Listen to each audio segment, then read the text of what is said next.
Good morning.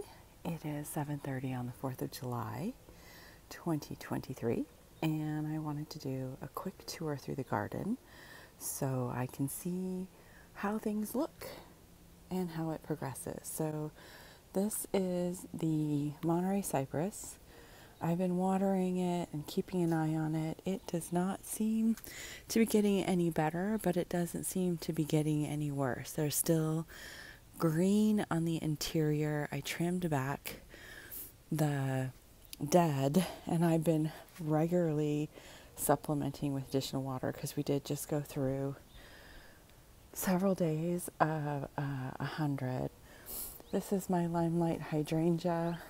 This got hit by some scorch. I think there are several leaves on the top. It was looking pretty darn good there. It is producing blooms. Again, more scorch here.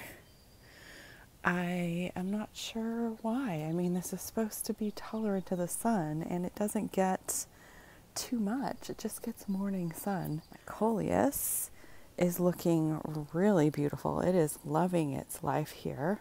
I have been thrilled with how well it's been doing.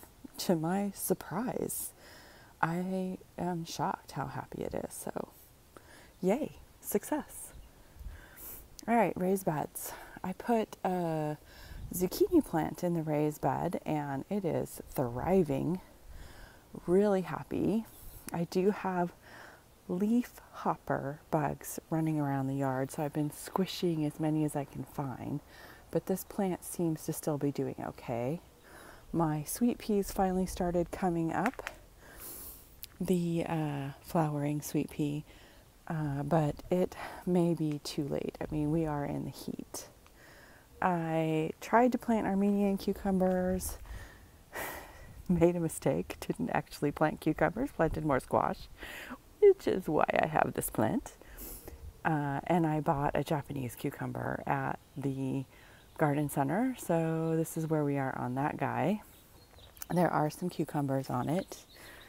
Let me come around and show you. Ooh, there we go. Little cucumber in there. Little cucumbers all around. So we'll see what happens over the next few weeks, see if they form. I've got a blonde bell pepper that I got at Lowe's that kept getting attacked. But if you look in there, there are a few bell peppers in there. There we go. That took a time. That looks damaged, so I'm going to peel that off. Somebody bore a hole into that guy. Wonder who does that. I'll have to look that up. Yellow squash and another zucchini looking very different in the smart pots. Plus, I believe I've had some whitefly issues and leaf hopper issues. The tomatoes are looking okay. They are not super happy. Some of them are doing better than others. We did have a very cool spring, so I do have a pretty good fruit set, but not a lot of ripe fruit. My first year doing eggplant, long purple, and it's been doing pretty good. I have a couple eggplant here, plants, so that's cool. And another pepper back here. Now the pepper is behind the basil because I was trying to figure out how to shade it. My experiment with this raised bed is doing pretty good. These plants are coming along real nice, real pretty. They're starting to fill in. Haven't started spilling yet, and I have noticed that this side that gets more sun is not quite as full as this side that gets a little less sun. This side gets the late afternoon shade, and this side gets the sun. So interesting. The dwarf gara, I guess, is looking pretty good. And the agapantha that we moved are looking really good. When they had been where the vegetable garden was, they had been a lot of scorch damage. So they are looking much better. The purple pony is looking good. I need to take the strap off so that it can move around a little. In the winter, there was so much wind, it looked like it was going to go down. The blueberries up here are doing okay. The tag is the O'Neill is done. You can barely see it because it never seems to develop leaves. And the birds cleared it out. I got a few. The Misty is forming, and again, this is a user error. I didn't know how to properly trim, prune, and so now it's too heavy set. The plant can't handle the weight, but it's taking longer. I think it gets a little more shade. Well, obviously it gets more shade. The lemonade, pink lemonade, has a few fruit on it, primarily because it wasn't getting enough water earlier in the season, and much of what formed, if you can see this, burned and died. So, again, user error. I learn a little every year, win some, lose some. So I have noticed some burn issues throughout the garden. We only had a couple of days of hot weather, like really hot weather, and I think that's because I have been really miserly with my water. So sorry for the sun/shadeness of it. So I keep trying to up my water a little bit. Right now, as of today, I'm up to 20 minutes per zone, and I upped the vegetable garden to 15 minutes per zone. I was doing 10 for quite some time, and then I'm up to 15, and things are, so we'll see if 20 minutes improves things.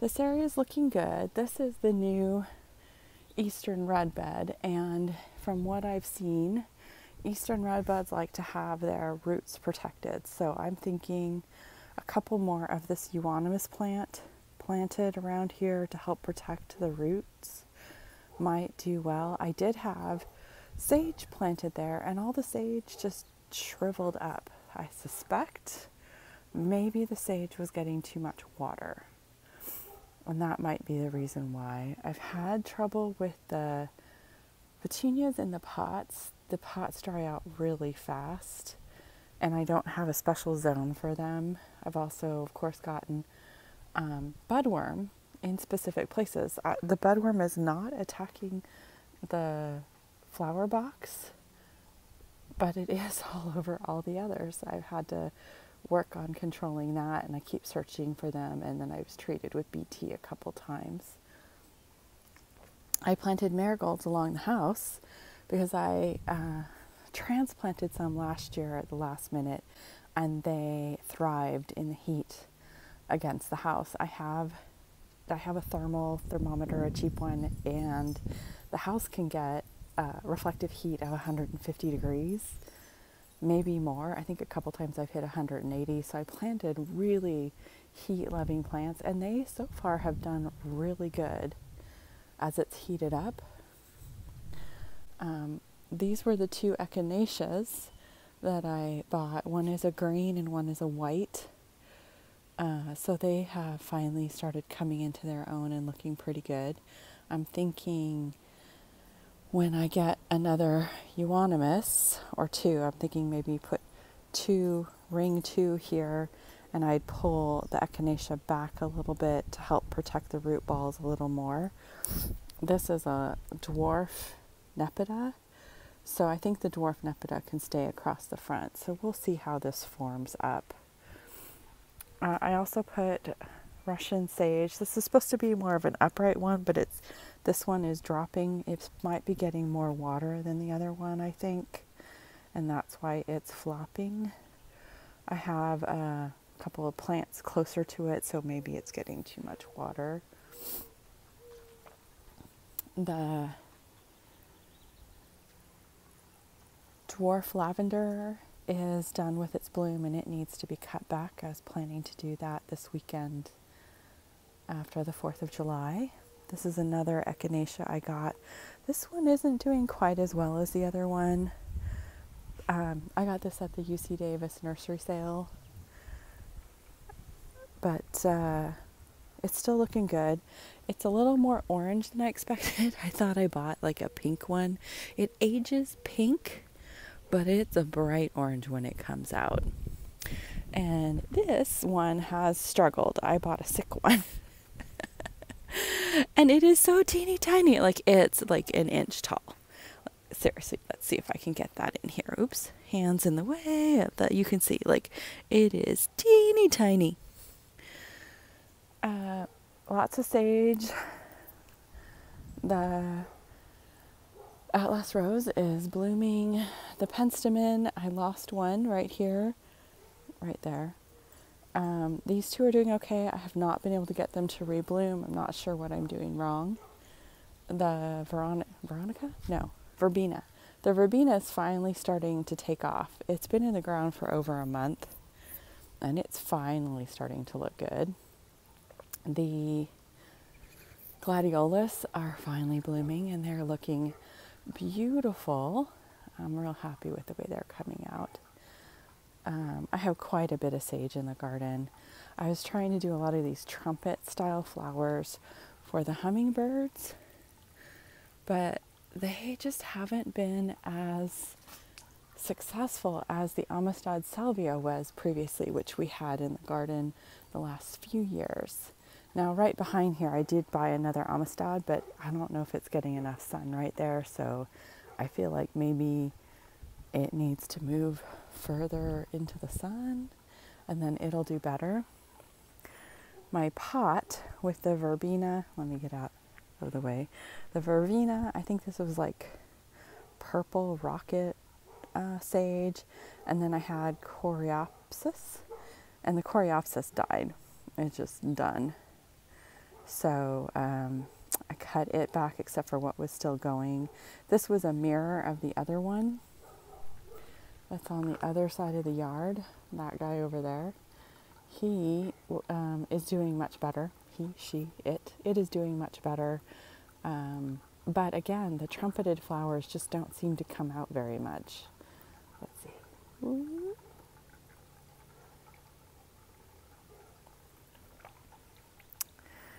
This is in here I bought what I thought was going to be a version of the Proven Winners Lemon Coral Sedum, and this was called Stonecrop. No, that's not what this is. I don't know what this is. I looked it up. It's not very pretty, but I bought 3, so it's in the ground. Can't waste money. Waste not, want not, right? The Fuyu persimmon still has persimmons on it. I keep trying to thin. Right now I think there are 4, but the plant really struggled through that heat that happened. So I was going to remove a couple more. I'm being greedy, trying to get fruit off of a baby plant, which is probably not wise. The peach tree is doing good. The peaches are taking forever to ripen though. They're still green. There's one there. This is a O. Henry peach, and I know there's a peach in here. Oh, there it is. Can you see it? Yeah. I planted in a smart pot, or in a pot, and then took out of the pot in last fall. We planted them last fall, and then I trimmed, and I over trimmed. I have to do a summer prune. That's on the list for this week as well, summer pruning, now that the heat wave has gone through, and clear out some of the, I believe, referred to as vigor. I have no freaking idea how to do this, but I am just trying to wing it, see if I can figure it out. Did not get any fruit, of course, from the apium, and I do need to trim this back again. Same thing, too much vigor, need to trim that guy. Sharon. Purple Pillar Rose of Sharon is maybe not getting enough water. I think it only has 2 emitters. I think I have the inline drip stuff once every 12 inches. And so maybe 2 emitters near it, and at 15 minutes I don't think it's getting enough water, so I have this old bottle of tea that I use with a little hole. I fill it with a gallon of water, and I've been supplementing. Hopefully that helps. I can see that it's struggling because I see a bunch of the leaves are starting to, where are they? That, you can see that one back there that's dropping and stuff. Seems to be dropping leaves. It's also not very dark in color, rather on the light side. It does have some buds on it. It does have buds on it. Can we see the buds? Let's see. There we go, bud. It does have some buds on it, so we'll see what happens. I got a few last year, but I have the feeling it's just not getting quite enough sun. Now this spot should get 6+ hours of sun at the peak of summer, but maybe not quite enough. And I have the same concerns about this blue arrow juniper. It's not as deep icy blue as I expected. Like, it just does have a bluish hue to it, and I still have it bound as I was trying to get it to do more of its arrow thing because it seemed to want to spread. And I suspect that I need to move them further out into the garden and off of this north wall. Neighbor apparently is having a party tonight and some of their decorations have flipped over the fence. The Meyer lemon still looking really good, a little yellowing again. This may have been from the heat the last couple of weeks. Okay, quick view of the wonderful pomegranate. It has been blooming. This is its 3rd year, but I don't really expect any fruit because this is really its first year in the ground. I think first year. I think we put them in the ground last fall on these trellises, and I'm going to try an espalier.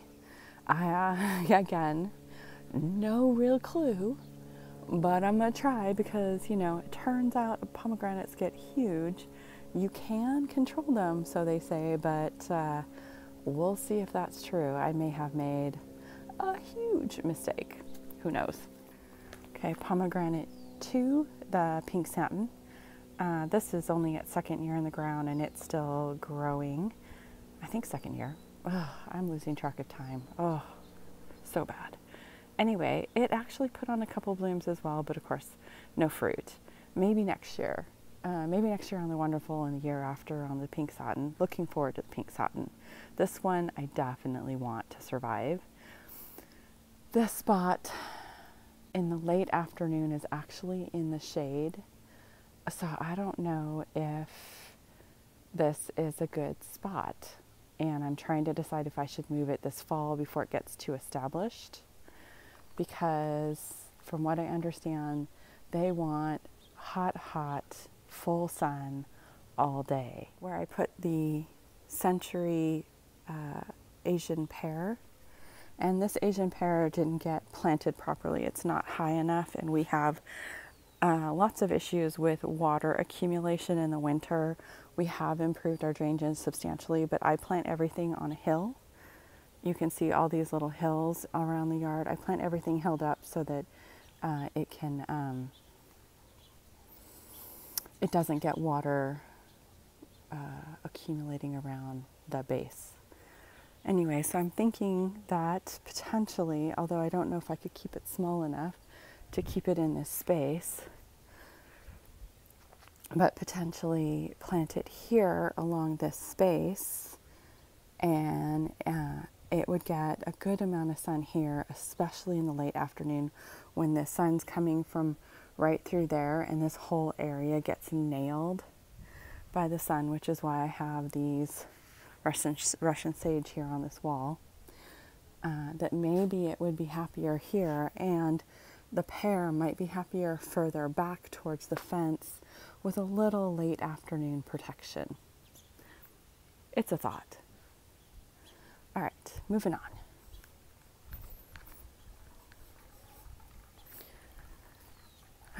So, trying to figure out how to extend this little vignette here. So we have the spirea that also got scorch, the orange rocket barberry, the Del Oro daylily, some bearded iris, and the blue arrow.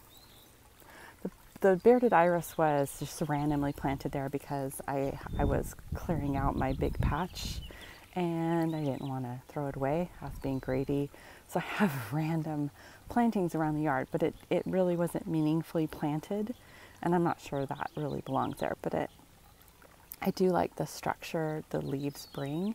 I just need to figure out how to add it in a way that's meaningful. So this is an area I'm trying to figure out. You can see the scorch that happened during our really hot days, and these are things that confuse me because these are supposed to be heat-loving plants. So I thought anyway, and this spot gets late afternoon shade, so it wasn't in the direct sun at 5 o'clock in the afternoon. Same with the sunshine Longustrum. It has all kinds of scorch damage. I really don't understand why. I keep waiting for it to look better so I could trim it up because I really do want to make sure it fits in this space. And it just keeps having problems, which is supposed to be a really tough plant. From a distance, it looks amazing. You know, from a distance, I just love how much it glows. But I don't know. It's a crazy thing.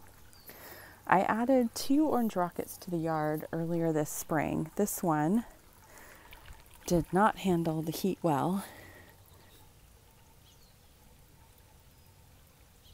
This side of the yard is not as clay-like as the circle is. This orange rocket is also struggling. It scorched earlier and is doing a little better, and it scorched again in the heat. These are the Green Tower Boxwoods, and I think they put on maybe 6 inches of growth. Oops, can you see them both? Can't really see. One's in the sun, one's in the shade. So I'm hoping that they continue to grow and be healthy. So far they've been fine. I added some extra mulch yesterday because I realized that I was low on mulch. And here's a third green tower. In this bed, this thing, I went to the garden center and was looking for a vine and couldn't find anything, and I was impatient. And the garden person said, "Oh, this loofah will be great." I said, "Okay, it'll just grow on a 6-foot trellis." Sure. Well, I didn't look it up. Stupid me. I should have looked it up. This thing gets 30 feet long. I can't let it grow here. It's not going to, even if it goes up and down the other side, it's only 12 feet. There's no way this thing's going to survive. The comfrey is starting to die back. My blooming Big Bang hydrangea, scorch, doesn't look happy at all. Can you see that?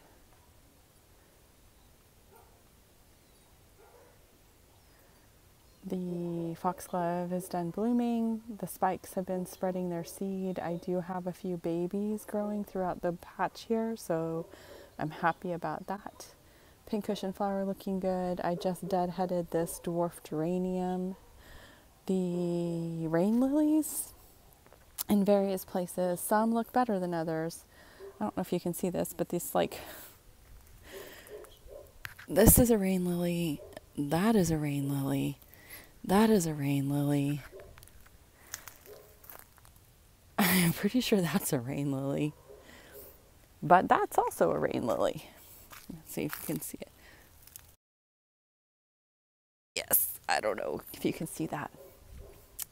The rose has put on some additional flowers, so we've got some good blooms sitting here. Not too many. It's a small flower set. But I have a few, and a couple have opened. And let's see, in the shade of my personal shade. And my Shasta daisies, not reblooming. All the effort to move them away from the house, thinking, ooh, the house is killing them. That's why they don't rebloom. Nope. They just hate me. Maybe they're not a reblooming variety. Everywhere I look, they say, Shasta daisies rebloom. It's so awesome. They bloom and bloom and bloom. Everything's looking okay. We've got lots of birds in the garden. Hummingbird. Can you see him? I wonder if that happened. I wonder if you could see that. Lots of birds in the garden, running around, having a great time, eating seeds and bugs. So I wish they would eat leafhopper bugs, but apparently that's not what they do. I also have some lizards in the garden, which hopefully are keeping the insect population in check as well. I have not seen any praying mantis. I saw them early in the season, but since then I haven't seen any praying mantis, which is disappointing. But maybe next year. So that's where we are for today, the garden tour. I think that's pretty much everything. Pretty day, 4th of July. It's like 65 right now at early morning. And then it's supposed to reach 90 something, but not 110. So you got to be thankful for that. All right, see you next time.